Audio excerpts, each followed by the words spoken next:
ರಾಜ್ಯ ಕಾಂಗ್ರೆಸ್ ಪಾಳೆಯದಲ್ಲಿ ಅದೇನೋ ಹೊಸ ರೀತಿಯ ಸಂಪ್ರದಾಯಕ್ಕೆ ನಾಂದಿ ಹಾಡ್ತಿದ್ದಾರ ನಾಯಕರು ಅನ್ನೋದು ಪ್ರಶ್ನೆ. ಯಾಕಂದ್ರೆ ಜಸ್ಟ್ ಬ್ರೇಕ್ಫಾಸ್ಟ್ ಮೀಟಿಂಗ್ಗೆ ಮಾತ್ರ ಸೀಮಿತ ಆಗಿದ್ದ ಈ ಸಿಎಂ ಕುರ್ಚಿಯ ಕಾದಾಟ ಚಳಿಗಾಲದ ಅಧಿವೇಶನದಲ್ಲಿ ಡಿನ್ನರ್ ಮೀಟಿಂಗ್ ಮಾಡೋ ಮಟ್ಟಿಗೆ ಯಾವ್ಯಾವ ಬಣದವ್ರು ಮಾಡಿದ್ರು.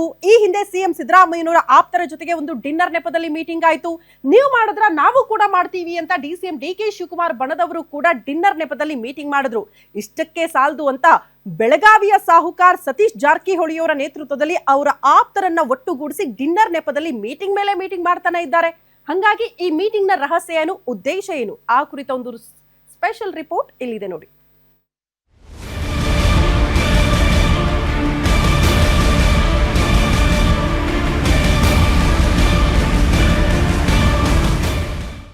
ಚಳಿಗಾಲದ ಅಧಿವೇಶನದ ವೇಳೆಯೇ ಸಿಎಂ ಆಪ್ತ ವಲಯದಲ್ಲಿ ಮೀಟಿಂಗ್ ಮೇಲೆ ಮೀಟಿಂಗ್ಗಳು ನಡೀತಾ ಇದೆ. ನಿನ್ನೆ ರಾತ್ರಿ ಕೂಡ ಸಚಿವ ಸತೀಶ್ ಜಾರಕಿಹೊಳಿ ಕೆಲವು ಶಾಸಕರು ಸಚಿವರಿಗೆ ಡಿನ್ನರ್ ಪಾರ್ಟಿ ಕೊಟ್ಟು ಮಹತ್ವದ ಚರ್ಚೆ ನಡೆಸಿದ್ದಾರೆ.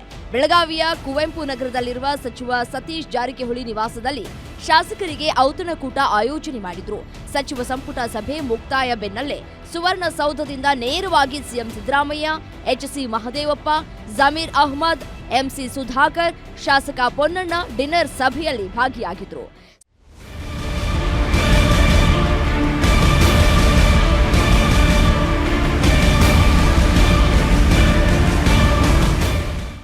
ಸಚಿವ ಕೆಜೆ ಜಾರ್ಜ್, ಶಾಸಕ ಕೆಎನ್ ರಾಜಣ್ಣ ಸೇರಿ 15 ನಾಯಕರಿಗೆ ಔತಣಕೂಟ ಆಯೋಜನೆ ಮಾಡಿದ್ರು.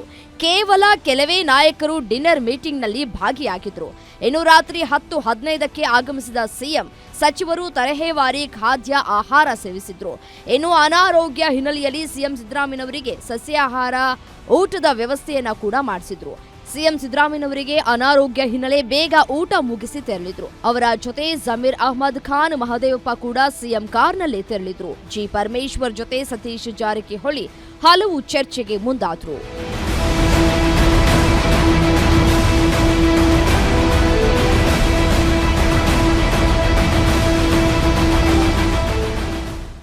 ಇನ್ನು ದೆಹಲಿ ಭೇಟಿಗೂ ಮೊದಲೇ ಸತೀಶ್ ಜಾರಕಿಹೊಳಿ ನಿವಾಸದಲ್ಲಿ ಸಿಎಂ ಹಲವು ತಂತ್ರ ಹೆಣೆಯೋದಕ್ಕೆ ಮುಂದಾದ್ರ. ನಾಯಕತ್ವ ಬದಲಾವಣೆ ವಿಚಾರವಾಗಿ ಏನಾದರೂ ಚರ್ಚೆ ಆಗಿರಬಹುದಾ? ಇದಕ್ಕೆಲ್ಲ ಡಿಸಿಎಂ ಡಿಕೆ ಶಿವಕುಮಾರ್ ಯಾವೆಲ್ಲ ತಂತ್ರ ಹೆಣಿತಾರೆ ಅಂತ ಎಲ್ಲರಿಗೂ ಕುತೂಹಲ ಮೂಡಿಸಿರುವ ಸಂಗತಿಯಾಗಿದೆ. ವೀರೇಶ್ ದಾನಿ, political bureau, guarantee news, Belagavi.